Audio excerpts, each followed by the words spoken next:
Presidente Tesini, mi sono permesso di essere un po' irriverente prima con lei dicendole che arriva dalla Casba di Trieste, nel senso che per noi la Casba è una metafora, no? È un luogo plurale. Forse la politica ci offre, la politica, mi sta venendo fuori una parolaccia, la politica di certi paesi è plurale e ama questa pluralità. Sappiamo che la pluralità non è una prerogativa dell'Occidente, certo, forse noi siamo più fortunati di altri paesi che abbiamo fatto certe scelte prima, scelte difficili. Allora Presidente, le volevo dire, nel ringraziarla di aver portato qui l'istituzione della Regione, non penso che ci sia un riferimento più importante a questo punto sul nostro territorio, le autorità. Ha sentito questo dibattito molto ricco. Io sono molto contento di riferirle qui che qui a Udine c'è un quartiere che non lancia solo messaggi, diciamo, inquietanti di degenerazione, ma è un quartiere che esprime fermenti insospettabili. C'è un desiderio di andare oltre i timori che abbiamo e che sentiamo nella nostra pelle e di fare qualcosa tutti insieme, italiani e stranieri. È un bel messaggio, Presidente, da questa città.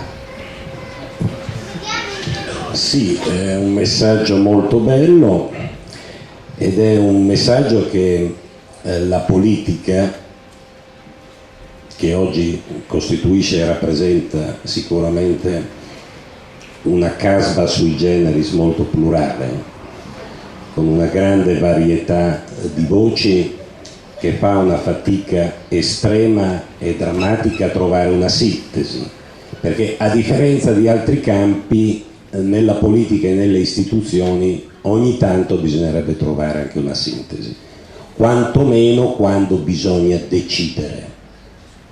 E bisogna ogni tanto decidere e assumersi delle responsabilità, anche rispetto alle questioni che sono state toccate qui questa mattina. Dicevo però che la politica e le istituzioni devono essere molto grati a Udine Solidale, a lei, all'Alef e a tutti per aver dato vita in questi giorni e per quanto mi riguarda questa mattina a una discussione molto pacata, e non succede sempre, molto trasparente e non succede sempre, anche con il coraggio di toccare in modo civile, pacato, razionale, non emotivo, razionale, questioni sulle quali bisognerebbe intervenire più con la testa che con la pancia.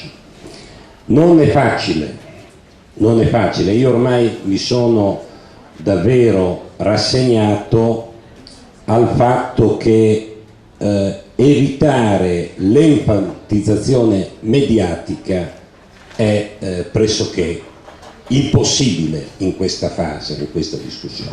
Per le responsabilità che ho, dico che sarebbe bene che, se non si riesce ad evitare l'enfatizzazione mediatica, perché se non c'è enfatizzazione mediatica non c'è notizia, se non c'è esasperazione non c'è notizia, se non c'è forzatura non si riesce a bucare lo schermo, non si riesce a captare 10 secondi di attenzione di chi ti osserva o di chi ti legge. Quindi non è che si inventano balle sulle cose, perché con le balle si prendono le denunce, ma c'è la esasperazione incredibile, poi vai a guardare dentro e scopri che razionalmente il fatto non sussiste o è molto simile a tanti altri che non fanno notizia. Allora dicevo che se non riuscire, io non so quanto durerà ancora questa stagione,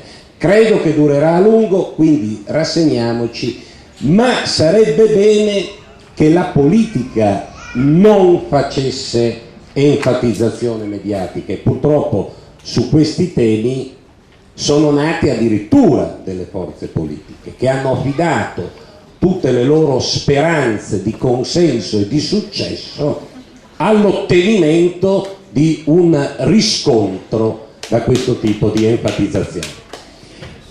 È un discorso generale, non riguarda questo o quello particolarmente, perché è uno a volte degli aspetti trasversali della vita politica di questa stagione.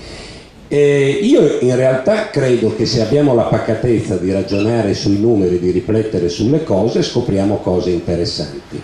Lei prima ha citato la ricerca del CNEL introducendo questo dibattito, non è la prima e non è la sola, e guardate che non si riferisce nemmeno solo al Friuli Venezia Giulia. Fatta 100 l'Italia è questo famigerato nord-est, fatto prevalentemente secondo certi stereotipi da evasori fiscali, da persone che hanno in testa solo il risultato effimero immediato, da persone che hanno in testa solo la sicurezza e la conservazione del proprio status e quindi dei propri privilegi, eccetera eccetera, non la faccio lunga per non perdere tempo. In generale nel nord-est e nel nord-est il Friuli Venezia Giulia è la realtà nel paese dove nell'arco di questi anni si sono ottenuti i risultati migliori in quella che a me francamente non piace chiamare integrazione, perché l'integrazione si porta con sé inevitabilmente una allusione a perdite di identità che nessuno chiede e nessuno può pretendere. Preferisco parlare di inserimento, in qualche maniera di contaminazione reciproca di popolazioni che hanno culture, storie, tradizioni, abitudini diverse. E perché questo succede? Ne ha fatto un cenno lieve e soave prima Abdou. Perché non è che qui la gente viene perché si è improvvisamente innamorata delle nostre abitudini. Certo, rispetto ai propri paesi di provenienza normalmente stanno meglio, anche perché in taluni casi possono salvare la vita, mentre in altre realtà la vita è addirittura a rischio. Sarebbe una pericolosissima distorsione ottica quella di credere e di pensare che nella storia dell'umanità i flussi migratori sono stati spinti e trascinati da esterofilia strana. In realtà normalmente l'umanità preferisce vivere, campare e morire dove è nata. Se si sposta è perché lo deve fare, e se si sposta è perché ci sono fattori forti di attrazione dei paesi dove ci si trasferisce. È la nostra economia che ha gravi rischi di compromissione nel futuro se non c'è una trasmigrazione di questo tipo. Ma siete mai andati alle discussioni dell'Associazione degli Industriali? Siete mai andati a sentire gli imprenditori a parlare di questi aspetti?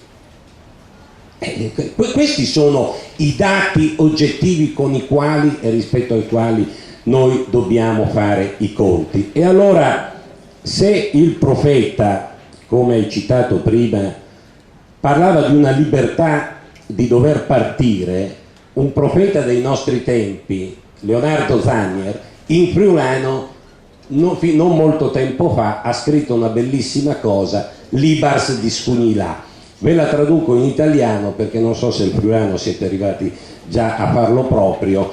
Vuol dire appunto esattamente liberi di dover andare via.